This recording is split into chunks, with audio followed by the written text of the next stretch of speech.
Hello and welcome to On the Turf, hosted by four guys who have never been on the turf. My name is Arjun Ryan, Shrivam Konda. I'm Camille and Danny. I'm Rohan Patel.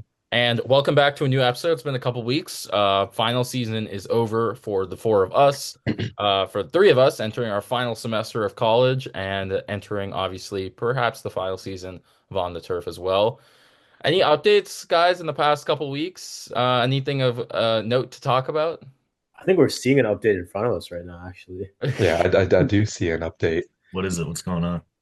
I, I see someone's top lip for once, I feel like. And Who's Camille, was this in honor of the final season of On the Turf? You really wanted to bring it back to it our was roots? actually. I also heard that Josh Allen likes dudes without mustaches, so I figured I'd give it a shot. doesn't Josh True. Allen have a Yeah, he He has. does, but opposites attract. So I see, I It's see. true. Haley better watch out. We're growing I'm the hair out saying, I'm next. saying, But we are entering week 16 of the season. A lot of fun stuff to talk about. Sure, you want to kick us off with recap of where we've been? Kind of a lot to talk about. Some stuff we've missed.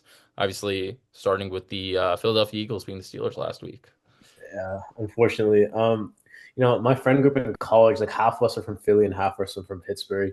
And we didn't have George Pickens. Just want to put that out there. He is our offense. He's not going to be there against the Ravens today either. But we didn't have George Pickens. And the Eagles pleasantly surprised me. I didn't think without Saquon Barkley that offense would function. But Jalen Hurts put on a show. Steelers defense kind of sold the bag in the fourth quarter. But that's okay. Just like it always is. The Eagles are positioning themselves to take the lead in the NFC. I think honestly they will win out. They just have divisional games, and I think they could honestly win out and go 15-2 and take the one seed. And I think that'll shake up the NFC because then you have forces the Lions or the Vikings to play the 5 and the Lions to be the second seed.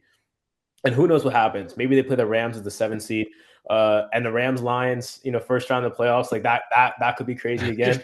So honestly, I think we just need to talk about the NFC playoff race. Yeah, I think we gotta have a conversation about this one seed. yeah, Um, Detroit had a spirited offensive effort against Buffalo last week, but like you got with all those defensive injuries right now, we've been talking about the Lions as like one of the best teams in the NFL this season. You gotta start asking like, can the Lions really go this far, getting 40 plus points dropped on them every week? The NFC, you're not gonna be playing Josh Allen, the Bills every single week, but you're gonna be playing, teams like the Packers, teams like the Vikings, the Eagles, obviously, the Rams. All these teams can drop, 30 plus on any given week. And do you guys think the Lions can still make a run in the state they're in with the state of the injuries that they're in? I think that it's getting rougher by the week. I mean the first thing you need to look at is if the Lions can even win their division. yeah. Um, I mean they're sitting at 12-2. Vikings are at 12-2. I think they both win their next two games. The Lions have um the I think they have the Bears Bears. and Yeah. the sorry, which said No, they have the Bears and the Niners coming up. Bears and the Niners, yeah, which I Yeah. think they win both of those. Vikings have Seahawks, Packers. I think they can win both of those. So it could come down to a week 18 between two 14-2 teams for the Sunday division. Night One gets the Football one already. seed, one gets nothing, one gets the wild card. So I think if you're the Lions, you have a lot of concerns. I think you need that bye more than anyone else. And I don't think you're going to get it with the way things are shaping up. I think you have no room for error. And I think they're going to make an error, especially in that last week against the Vikings. I think they're a really great team, but I think these injuries are too much on defense to sustain themselves.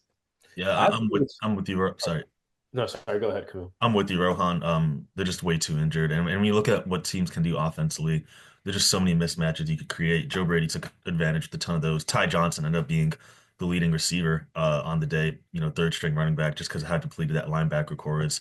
So teams have a whole host of options to attack the Lions defense with, and the offense is incredible. Obviously, one issue that it's prone to is that it can stall at times, and Jared Goff isn't exactly a quarterback that can, when the play breaks down, go out of a structure, make a play on his own, and that's a very bad recipe for them. A team could jump out on them quickly, then they're playing catch up for the whole game, as we saw against the Bills. But yeah, I honestly think the Vikings will win this division. I mean, they're playing well. They're healthy right now. Just got a great squad, but on the whole, I think the Eagles are far and away the best team in the NFC right now. They're probably going to make it to the Super Bowl. Yeah, I just want to say, I wanted to point out, week 3, I think they played the Saints, and I took the Eagles week 3, and all 3 of you, I remember, because me and my friend Arv got shit on the podcast. You guys are thinking, oh, Jalen Hurts isn't going to have a A great long time season. ago, Shree. A lot of things. Week, Week three. I called Week- it, Let him it was talk. an upset because the I'm Saints were talking 2-0 shit. at the time. The Saints Oh looked wait, buddy, incredible in the weren't you the first one two saying weeks. Let's the not the forget. Jets were going to be the number 1 seed or something? Okay. Like, it Yeah. cuts both ways, buddy. It goes both ways, yeah, I know. But I just want to say, yeah, like Eagles probably going to be the 1 seed. But I think it's interesting. Whichever one the Vikings or Lions, I think whichever one gets the wild card. I don't think it's a guarantee for them to go to the divisional either because they're going to probably go against the Buccaneers. And the Buccaneers team, sneaky good team. Like seriously, they just need to be talked about. I think the Buccaneers with Mike Evans and like Baker Mayfield, honestly, top 5 duo out there right now. I think they're up there. I think that offense can do amazing things. It's not going to be a cakewalk for any wild card team if they have to go and play against the Buccaneers in Tampa Bay. So I really hope the Vikings take the division just because I'd rather see them play the Commanders, the Rams over the Buccaneers. But whatever way it is, we'll see. Speaking of the Buccaneers, and I was saying this like a month ago, keep an eye on the Buccaneers. Yeah, I you think were. if you check the receipts in the previous episode, I was saying this. And speaking of the Buccaneers, we were talking, I think back then about, oh, the Falcons are running away with this division. They got a 2-game, they swept the Bucks. This division's wrapped up. Falcons just benched Kirk Cousins, guys. Yeah. And Camille and Shree, I know you guys were big Falcons guys at the beginning of the season. I had them winning the division, but it's a little cooler on them. Is this like a desperate move? Do we think Penix can really take this? Because they still, if the Bucks and the Falcons end up with the same record, the Bucks are going to or the Falcons are going to the playoffs instead of them. So what do we think about Penix and this team? I think personally it shows that they're cooked. They don't really expect much, and they want to see what they can do with Penix. I don't think this is to really make a run at this point. I don't know, Arjun. I wouldn't say that. I think over the course of a season, if Penix started, they probably don't make the playoffs. But there is something to be said about dropping him in near the end of the season while he's fresh. Teams don't have film on him. He might be able to go out there, have a few good games because he is a talented quarterback. He's got a great release. He could really throw it, and it's a decent offense. It has its skill. It has its playmakers. It has a great offensive line. He could go out there and put some good games together. So I wouldn't be at all surprised if the Falcons can string together some wins, take that division, and not make a run, but be a feisty little team in the playoffs. I wouldn't say it's desperation. I do think it's the best move for them to win. I don't know. This just goes back to a lot of like mismanagement for me with drafting Penix in the first place, getting Cousins. You put yourself in a weird situation now. I think reports are saying they're going to cut Cousins after the year, to save themselves about $10 million in bonus money. So I get why you want to see Penix, but I also wonder if that's the best way to win right now. Throwing a rookie quarterback into the last 3 games of the season, your 3 most important games of the season. Do you really want him to go now? I just don't understand what the Falcons are doing. I guess it makes sense, but it also seems to throw away your playoff hopes, in my The thing is, opinion. Kirk really sucks. Like he has one Kirk touchdown does and really nine suck, picks in Yeah, but the I mean, last he four did throw games. like 7 these interceptions. next 3 games are pretty easy games, and I think Kirk could win them. Whereas Penix, if he plays like a rookie, he could take your chances even more. I think the calculation is you effectively the same baseline. It seems like Kirk's floor is pretty low at this point. At least with Penix, you have, and his upside's pretty low as well. At least with Penix, you might get some rookie lows, but you might get some rookie highs, as like Camille was talking about. So we'll see what they can do. Um, Let's talk quickly about the Packers picked up a big win on Sunday Night Football against the Seahawks. What do we think about the Pack? I mean, we've talked about the Vikings and Sam Darnold a lot this year. Haven't talked about much of the Packers. I was a big Packers guy at the beginning of the season, cooled off a little bit, but this team, I feel like not enough people are talking about how good this team really could be. They're kind of built to win in January and February. Yeah, I think the Packers firmly have the 6th seed, which means that they're going to go up against, I think, the Bucks or the Rams. Honestly, I think we could see another Jordan Love back in the divisional round kind of lock this year. I think they have a good they have a good matchup, whichever one the 3rd seed is, whoever ends up being. And honestly, Jordan Love's been playing great football. Christian Watson playing great, and Randy Moss. defense. Yeah, exactly. And with the Vikings, yeah, we beat them by 2 points after giving up like 28 in a row. But it's a scary team. The Packers are scary for a reason. Honestly, might be the best division of all time, like NFC North wise, just because like we have like three teams that are above 10 wins. Um, but I think the Packers can make a run. I think this team's got it all. They got a great run game with Josh Jacobs. Jordan Love's been dealing, and that defense isn't slacking either. So I think the Packers can make a run. I think anyone can make a run, but just give me the Packers like winning the wild card and making it to the divisional. And just a little bit of a hot take from my end. I think we'll see three. I don't know how the numbers match up, but I think we could see three NFC North teams in the divisional round with the Eagles mixed in too. I'm not sure if that's how the numbers will work I out, I but think that could work. You have I I think that think could Vikings, definitely work. Yeah. I think Lions is 2 or 5, and then the 6 wins. Yeah. yeah, I think Yeah. that's my bold prediction. I don't think that's that bold. I think they're That's I what I'm think saying, I think those three teams are very clearly top five NFC teams. I think my issue is Green Bay looks again to be good, not great. Like I don't know if they're in that top level of contenders. You look at who they played so far in that top level, the Lions twice, the Vikings, the Eagles. They've lost all those games. So obviously they're a really good team, don't get me wrong. They win these other games, but when you're talking about big time games, I don't know if they're there quite yet. I think they make to the divisional, but I don't think they get past that. All right. Speaking of big time games, let's move to this week. Steelers Ravens. We don't really need to talk about what this means. Steelers can, obviously this episode is probably going to be going up shortly as the game begins. Steelers can win the AFC North with a win here. Ravens keep themselves alive in the AFC North with a win here. Um, Big win for or big game for the entire AFC, obviously. The first game Lamar Jackson will play against the Steelers in Baltimore with a full crowd. Obviously, I think the only other time he played in Baltimore against the Steelers was during COVID, so no one else was there. The Ravens, the line on this is kind of crazy. The Ravens are favored by 6.5 points. I do not understand why the Ravens are favored by 6.5 points in this game. Pickens playing? Huh? Is He's Pickens not. playing? He's not. Pickens is not playing. But I guess, I think Tree and I will be slightly biased in the way we talk about this game. So, Camille, let's start with you. Thoughts on this game? Can the Ravens keep themselves alive in this division? Listen, I'm a history major. I love to look to history to understand our future, understand our present. And we look at the history of Lamar Jackson versus the Steelers, and I see a quarterback that can't go out there and put a good game. I see an incredible quarterback, one of the best quarterbacks of our generation. But for whatever reason, whenever he runs into Mike Tomlin and that vaunted Steelers defense led by, that All-American boy J.J. Watt, he just can't get anything done. And I think that's gonna continue to be the case today. He's had an incredible year, but he still hasn't shown me this year that he could lock into that second gear needed against elite defenses like the Eagles, like the Steelers. We've seen him play not that well. Not really be able to carry the offense on his back, and I think that continues. This D line probably bottles up Derrick Henry somewhat, forcing Lamar to go out there and make some throws. But honestly, I don't know. They might still win. This Ravens defense has been playing very well these last 4 weeks. I think they're top five in just about every metric since the start of December, uh, heading into December from November. And that Steelers offense, I don't know. They kind of concerned me, and I'm sure they concerned you too against the Eagles last week. I get no Pickens, but that was a terrible second half. I mean, you guys had like what 2 or 3 drives, total of like 3 minutes of possession, nothing going. So I'll take the Steelers in this, but in a slugfest, something like 17-14. Just Or quickly, sorry, Rohan, I'll let I'll you take jump your in. But quickly on the Steelers offense, I do want to say without that Najee Harris fumble in the second half, I think we're talking about a very different game. I know without Pickens, that game is rough. I do think that one, the Steelers did not really put all their cards on last week. Of all the games going forward, it's the least important one.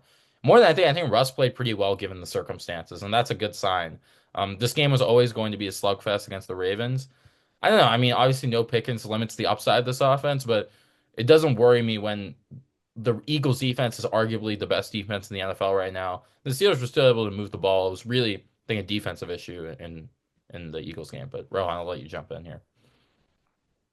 Yeah, I don't know. The thing is, I don't really care about the Steelers offense in this game. This game isn't about the Steelers offense. It's about the defense, and it's about how they're going to shut down Lamar. Um, yeah, you're missing Pickens. That's fine. I think you'll live with that on offense. I think it's a similar offensive outcome one way or another. I do think it comes down to whether or not Lamar can finally break through the Steelers' defense. I am going to lean on yes. I think I don't think it's gonna break through. I think these past, or you gave me a stat, Arjun, like the past what, eight, nine Eight games, of I think nine have been like games one they've score lost. games. Yeah, But I think they've all been one score games. true. They, it's come down to the fact that the Steelers are bad in these late game scenarios.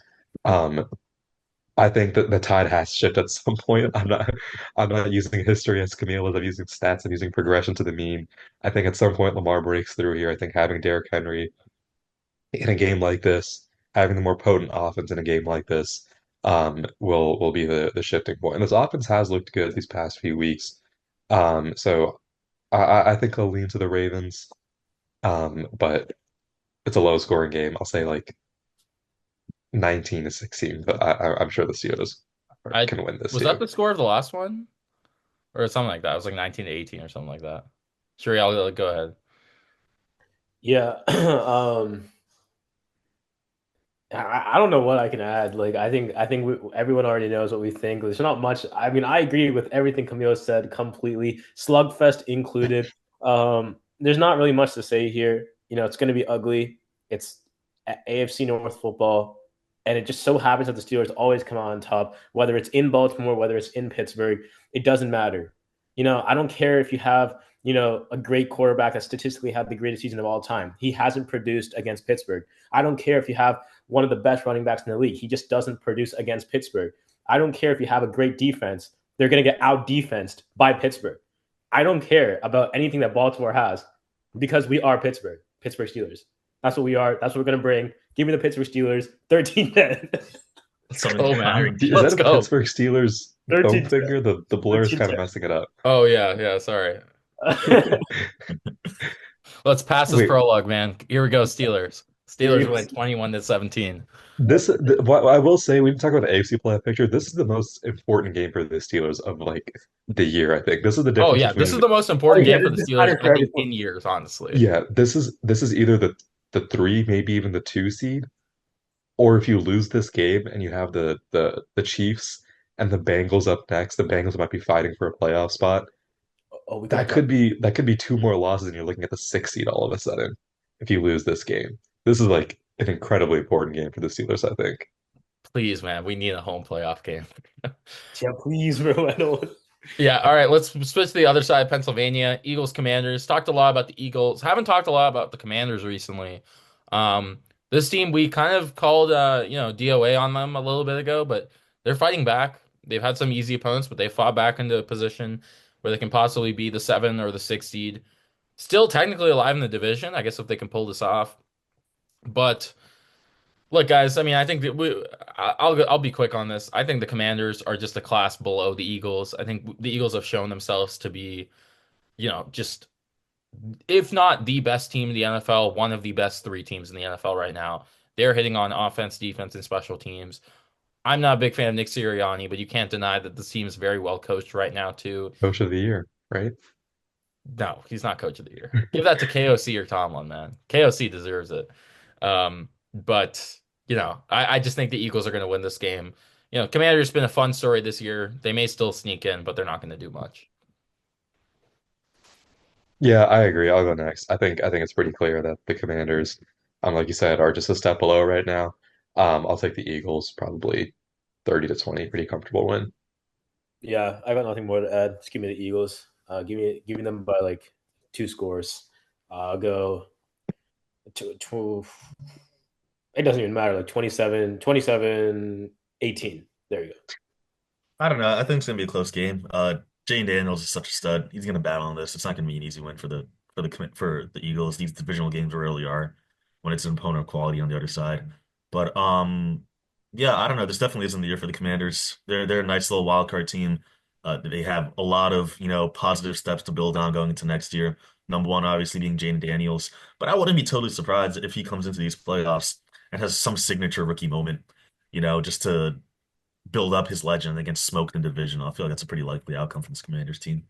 But those are my thoughts. Cool. Don't need to spend any more time on this. Let's go to the final game to talk about Vikings Seahawks. Both these teams coming off of prime time, or Seahawks coming off a primetime loss, Vikings coming off a big win against the Bears. Again, on this one, I just think these two teams are classes, between each other. Sam Darnold, he's been making, even if he's not on all the time, he makes enough plays to give his team a chance to win. This defense does an incredible job. Brian Flores, throughout the entire year, has done an incredible job with this defense, with maybe not the best personnel, and made them, one of the best in the NFL. Justin Jefferson, TJ Hawkinson, Jordan Addison, all three of them coming on right now. And I think there's a coaching mismatch here. I love what Kevin O'Connell is doing with this team. I love what Brian Flores is doing with this team. Geno Smith is healthy, will play, but the Seahawks are not a great team, but I don't even think the Seahawks are going to make the playoffs at this point, the way the Rams are looking to. Yeah, I Yeah, agree. I think that the Seahawks are just again a step below the Vikings. Um, this Seahawks offensive line is one of the worst in the league, I think, for yet another year. We saw how bad Sam Howell was behind that line. I think if Geno Smith plays, I don't even know if he should play if he's banged up, because Brian Flores is going to get after him. This Vikings defense is going to get after him. I don't think it's going to be a pretty game. I think it will be a blowout, um, similar to last week. I would say Vikings like 30-14. Yeah, I'm with you, Rohan. I think this the Seahawks offense can't really get much going. It's not a great unit. And if you're going to be competing against teams like the Vikings, proper playoff contenders, you're going to have to put up points with them. And somewhat surprising to say coming into this year, but Geno Smith will not be able to outscore Sam Darnold. And yeah, that's the world we live in. yeah. Imagine saying that at the beginning of 2024. Um, yeah, no, I'll have to agree as well. The Vikings, I think we have the fourth most sacks in the league, and the Seahawks have given up third most sacks in the league. Geno Smith plays like pretty great against the blitz. But even when Sam Darnold has a bad or like terrible game, the Vikings still somehow manage to win. So regardless of the circumstances, regardless how Sam Darnold plays, you always give it to the Vikings. Give me the Vikings 28-14. All right, to end off today's episode, Shree and Camille, I understand you guys have some rapid fire questions for us. Let's hear them. It's good to bring this segment back. If our responses, I'm gonna shoot these questions off. Whoever wants to jump in first, just say it. Number one, are the Dolphins hamstring slash stuck with Tua Tagovailoa? Uh, this is you're not gonna expect this from me. No, they're not. They're hamstrung by their coach and his inability to change his offense. I Okay. think Tua is doing the best he can, but the offense is just stale and pure finesse, no physicality. I gotta agree with Arjun. I'm a no. I agree. I think it's more than coaching. I think the personnel needs to shift a little bit. They're stuck in the ways of like 5 years ago when we're going back to sort of a run-heavy offense. They need to shift their personnel. I think the coaching is fine. The personnel is not for Tua. Yeah, I agree. Tua, he's never going to win this division as long as Josh Allen's in there, but you could still form a competitive team around him. And McDaniel just hasn't been able to do that. Next question. Is Caleb Williams going to be a bust? No, No, no, he's this is not. this is Hey, an No, asinine no, take. yeah, no. no. It's, That's good. I mean, we never know. We like this it's very similar to what's his name? David Carr, I feel. Talented guy, shows some flashes, but just a horrible offensive line. He's getting consistently beat up, and it might have some long-term ramifications on him. I don't know. I don't know. Caleb, he's shown enough flashes this year. I mean, you look at the way the last couple games of Eberflus's tenure, how Caleb battled this team back into position to win these games against, the Vikings, Packers, and Lions, three teams we've talked about this entire episode being top flight contenders. I think you got to give the guy some props. I think give him a real coach, a real offensive line. I think he's going to do a lot. I agree. Yeah. Uh, is Matt Stafford set to be the best NFC playoff quarterback? Absolutely, yes. And Matt Stafford is, you put this guy in the playoffs, this dude is the definition of clutch. There's only, I think I'd put Mahomes and Allen ahead of him. Off the top of my head, I'm not sure there's another quarterback in the clutch I want to win a game. So happy the Rams are going to make the playoffs, and I really think they're going to make a run as well. Okay, well, let's relax on the Rams making the playoffs. But if they do, I agree. Stafford has the most playoff experience. I was looking at all the other NFC quarterbacks, and I realized I'm a little bit underwhelmed. Jared Goff can make a run at that argument, but I think Stafford, come playoff time, Urgent's right. You'd want him. I'm gonna Yeah. say Jordan Love. Actually, I think we'll see these playoffs See, going well. I love Jordan. He can make like the upside plays, but I'm sorry, the man still makes some He's like dumbass plays But he's been sometimes. playing. It's Toyota time, man. He's been playing efficient. True. Yeah, Tree. Yeah, I'll have to agree as well. He did it once, he'll do it again. All right. Does Zach Taylor get another year? Wait, I'm sorry. To answer this question, can I pose another question to the group here? Do we think the Bengals are making the playoffs? The Vikings? The Bengals. There's a Bengals? chance. There's a chance. No, I mean, it comes down no. to next week, I think. Broncos, um, Bengals. Actually, no, I'm going to say no. They don't make the playoffs because the Chiefs are going to have locked up the one seed by then. So Broncos win their last week against the Chiefs, making it a non-issue if the Bengals win out. That being said, yes, Zach Taylor should be fired. Or no, Zach Taylor doesn't make it. This is like coaching malpractice. I don't care that you had a bad defense. I don't care that your defensive staff wasn't up to or your defensive personnel wasn't good. I don't care that you led Joe and Jamar to a great year. You can't have this as a coach. You can't have all this talent on the team and not make the playoffs as a head coach and get up to such a weak start as a head coach. That's completely on you. You weren't ready. I think you should be fired. Yeah, I'm with you, Rohan, because I like to crap a lot on McDermott, and I certainly have my issues with him, but I don't think he would ever have a team with Joe Burrow as his quarterback in the position that the Bengals are in right now. He's a good head coach is always able to get your team winning, especially if you got a franchise quarterback, and the Bengals haven't been able to do that. And you can't waste any more time as long as Burrow's your quarterback, in my opinion. I, Yeah. go Sorry, go go ahead, ahead. Trey. Go ahead, Trey. Yeah, I'll go first because I think Arjun's going to disagree because he has his feelings about Zach Taylor. Yeah, but no, I got to agree. I don't think I would ever have a quarterback that and a receiver leading in every single like category. Yards, touchdowns, receiving yards, receptions. Jamar's about to hit the triple crown. There's just no way you let this much offensive talent just not get compensated by at least a competent defense. So yeah, I think he should be fired. A new restart, and I think there's plenty of options out there in the market too, and there's always going to be people that shift around. So yeah, I'll say that he gets fired. All So right. I think there's a difference between should and does he get fired. I don't think he gets fired. Bengals ownership kept Marvin Lewis around for 15 years, with no playoff wins, I believe. I really don't think they're going to get rid of Zach Taylor as much as people might think. And I think should is a more complicated question. I think there's a big opportunity cost question with Zach Taylor. Who's the replacement coach? Is it Ben Johnson? Is it Joe Brady? Maybe then you let go of him. But is it going to be, some defensive coordinator retread? Then I'm not sure if you got to do what's right around Joe Burrow. I think the slow starts are the biggest thing with Zach Taylor. That's a consistent thing we've seen. He's the one, by not like Rohan, like you said, by not getting his team ready, they're put in this position where Joe Burrow has to fight tooth and nail to get this team back into it. Um, you give credit to Zach Taylor for making this offense do good, but I think you have to see the other options before you decide whether he's gone or not. Well, speaking of Joe Brady and Ben Johnson, assuming they head out for head coaching positions, where do we see them landing? I'm gonna say Ben Johnson to the Bears. I think there's a lot of smoke around this. I think he wanted to go there last year. That's what some reporting says. I think he goes there. I think Joe Brady is either going to Jacksonville or to New Orleans. I think either of those ones. No real thing around the New Orleans thing. Maybe the LSU connection. I don't know. It just feels right to me. Jacksonville, just because you get Trevor Lawrence, you get a franchise quarterback, might be one of the better jobs out there. The other hot take I'll say is if Gerard Mayo does get fired, I think Joe Brady could go to New England. That would suck. I hate that. He should not get fired, but I don't know. He's pretty Yeah, bad. Yeah, honestly, I he's don't have an pretty answer good. for this one. I'm not really sure where they go. Uh, Ask me next week, and I'll have an answer for you. Okay.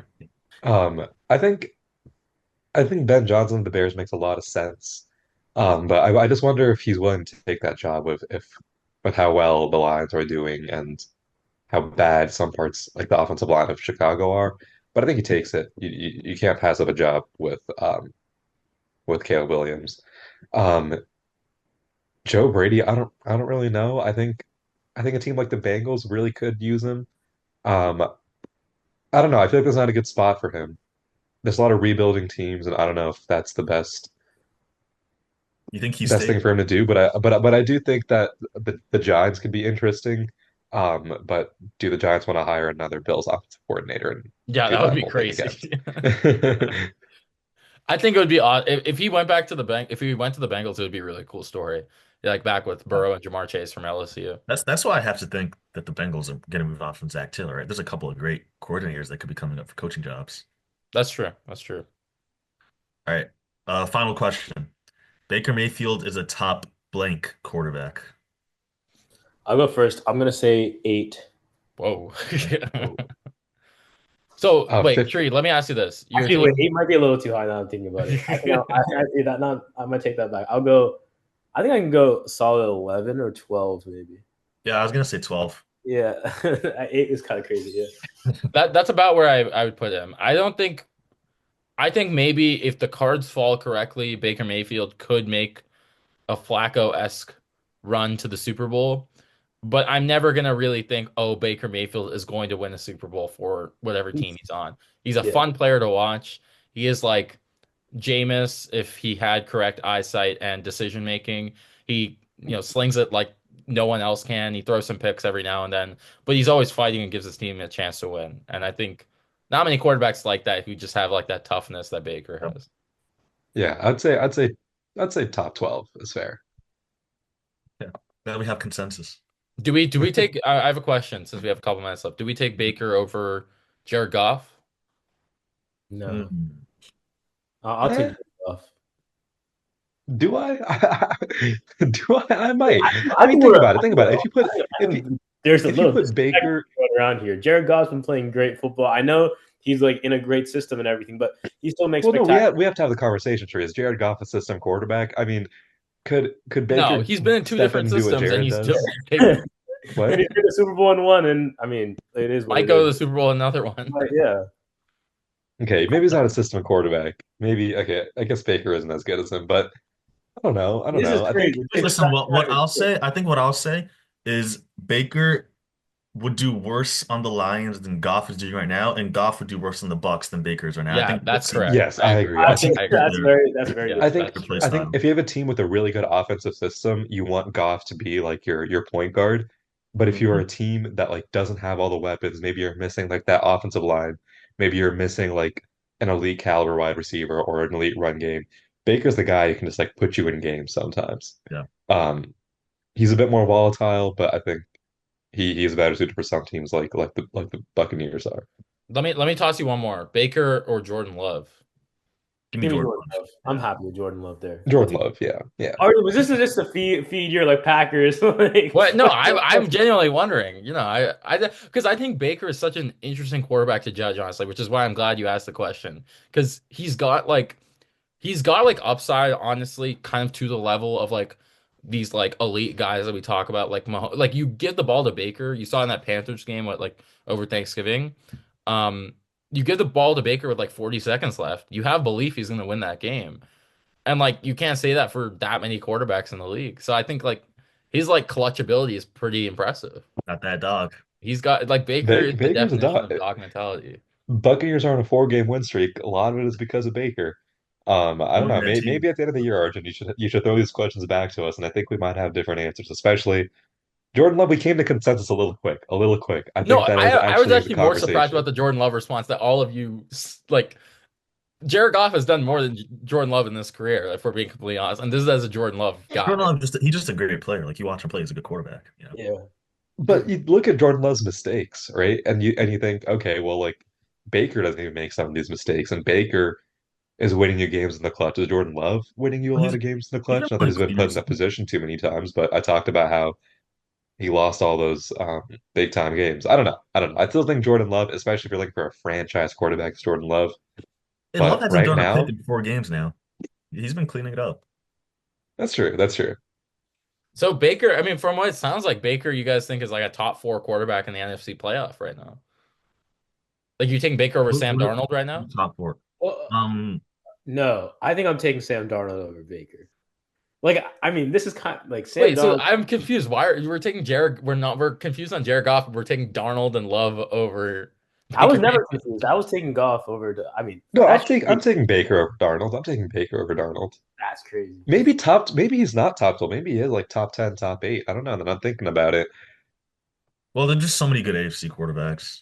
I mean, That's there's true. like That's true. AFC We quarterbacks have you like can make five. Like once you get past the top four, I think five onward. Like once you get past, Mahomes, Allen, Lamar, Burrow, I think Wait, it becomes a Well, lot. let's think. Who are the wait, top four are you guys NFC taking? Are you quarterbacks? guys taking Stafford over Baker?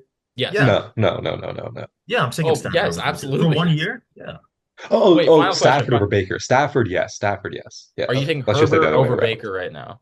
Who? Justin Herbert. Baker dropped 40 on his I'm team taking I'm last week taking and blew Justin him out. Herbert. No, I'm taking Yeah, I'm Justin taking Herbert. I'll Herbert. take Justin Still Herbert. taking Herbert. I think he's Okay. still one of the most underrated quarterbacks in the league. Like still.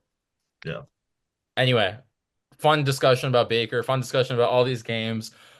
Should be a great week of football coming up. Hope everyone enjoys Steelers Ravens and all the college football games as well. Big weekend Yep. for college football in the first round of the playoff. Make sure to check out our Instagram. We'll have power rankings and picks coming back up as well as episodes like this. My name is Arjun Ryan, I'm sure Konda. I'm Camille and Danny. And I'm Ron Patel. and we'll see you next week on the turf. Go Steelers. Go Bills. Unnecessary. Go Cardinals.